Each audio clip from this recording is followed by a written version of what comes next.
Okay, now he talked about peak experience, but then people think I would have the rare moments of peak experience because rarely did I really achieve my goals. Most of the time I was working on it, that was tough.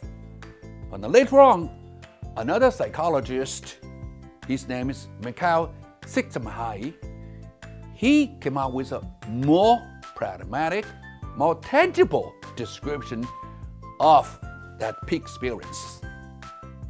And he called that flow. Okay? This is about a self-growth and to achieve the flow experiences. I want you to remember this in mind. The word flow could be translated as 心流 or as 浮流. Specifically, Mikhail Csikszentmihalyi was interested in finding out what it felt like to experience intense enjoyment, fun, play, and the creativity. And he interviewed many people, like chess masters, basketball players, and asking them what it felt to be totally in a game or in a moment of enjoyment.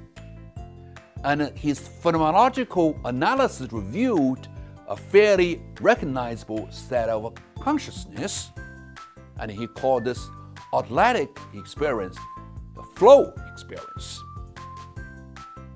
Specifically, these experiences in sports or in other areas are referred as being in a flow zone. Csikszentmihalyi's theory of flow has been very popular in psychology nowadays, as well as in mainstream media. And for people who have intense or mild flow experiences, they immediately appreciate the link between the flow and psychological well-being. And this is what I mean, the flow, because you could have a task that is highly challenging and lowly challenging, and you could have a skill level as a lowly skillful or highly skillful. If you do something that is lowly skillful but highly challenging, you're not going to enjoy the moment. Okay? But if you do something you're highly skillful but lowly challenging, you're not going to enjoy the experience either. It is highly challenging and highly skillful.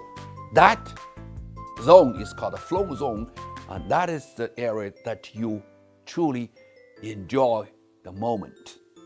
You can also call that the flow moment or the peak moment. And this is his theory. I don't have to go into that, but I want you to remember the zone, the flow zone, is what you want to look for and what you want to enjoy. And having said out of this, let's give you an example. This time I would dig into Chinese history.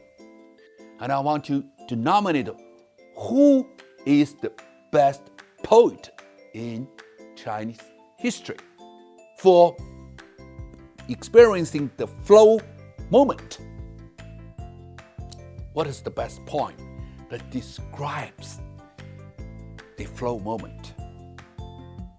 Probably you're going to nominate Li Bai, as he's most notable, as he's probably the most gifted poet in Chinese history.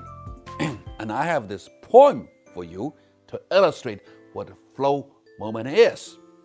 First, let's look at the Chinese version. It says, okay, 将进酒，君不见黄河之水天上来，奔流到海不复回。君不见高堂明镜悲白发，朝如青丝暮成雪。人生得意须尽欢，莫使金樽空对月。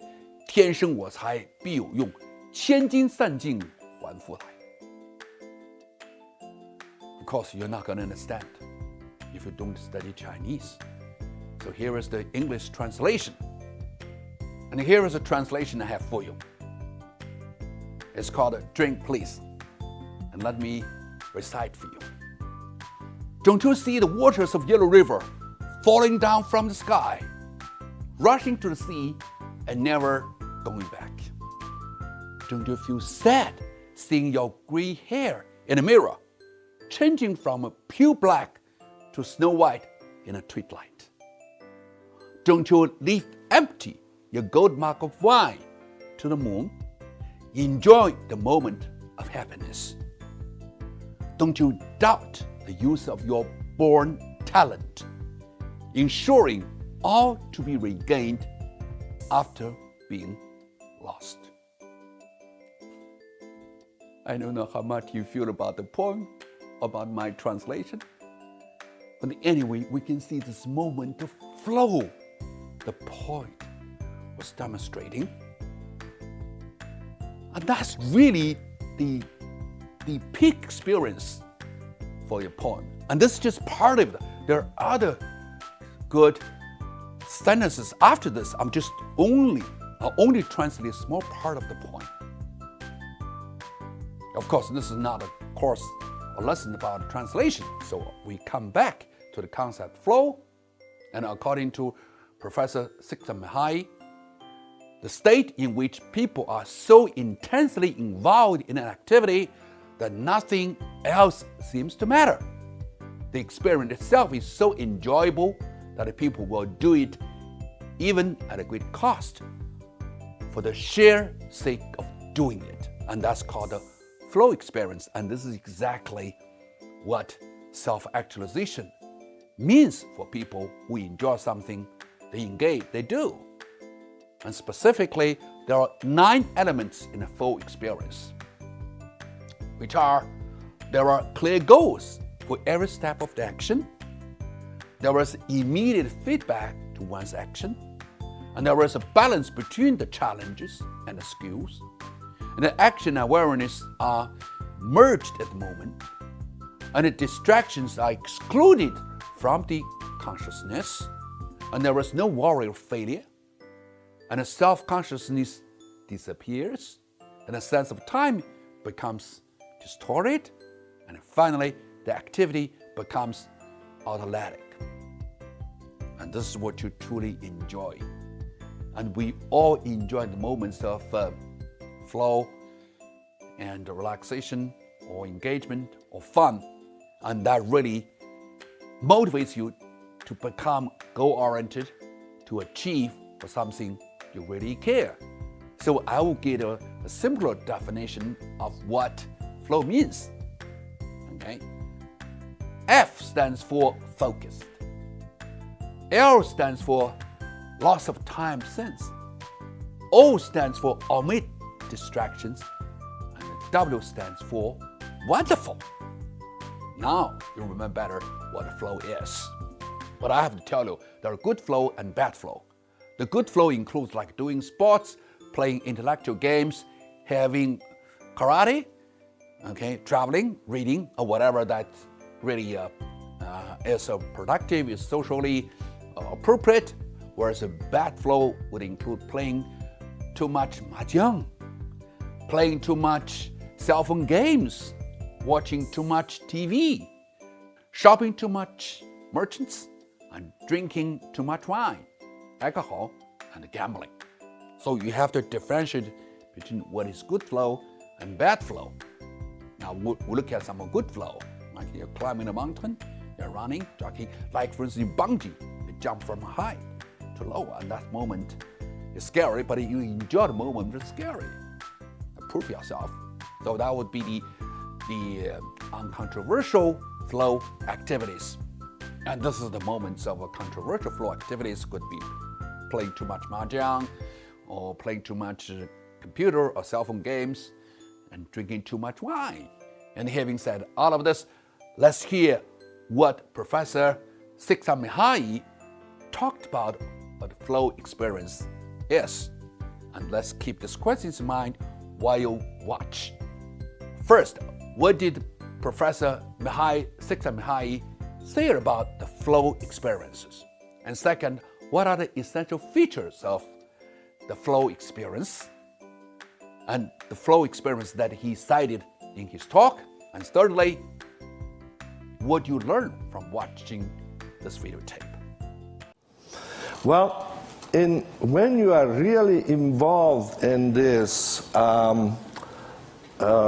completely engaging process of creating something new, as this man does, he doesn't have enough attention left over to monitor how his body feels or his problems at home. He can't feel even that he's hungry or tired.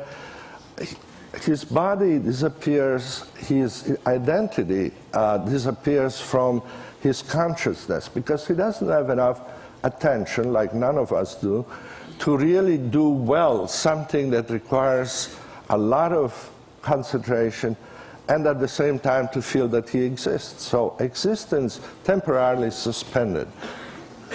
And he says that his hand seems to be moving by itself. Now, I could look at my hand for 2 weeks and I wouldn't feel any awe or wonder because I can't compose. But so what he's not telling you here, but in other parts of the interview, is that obviously this automatic, spontaneous process that he's describing can only happen to someone who is very well trained and who has developed technique. And it has become a kind of a truism in the study of creativity that you can't be creating anything with less than 10 years of technical knowledge, immersion in a particular field. Whether it's mathematics or music, it takes that long to be able to begin to change something in a way that it's better than what was there before. Now, when that happens, he says, the music just flows out. And because all of these people I started interviewing, this was an interview which is over 30 years old, so many of the people describe this as a spontaneous flow that I call this type of experience the flow experience. Now you have watched it, and you can see Professor Csikszentmihalyi talked about some really meaningful moments for people to engage in.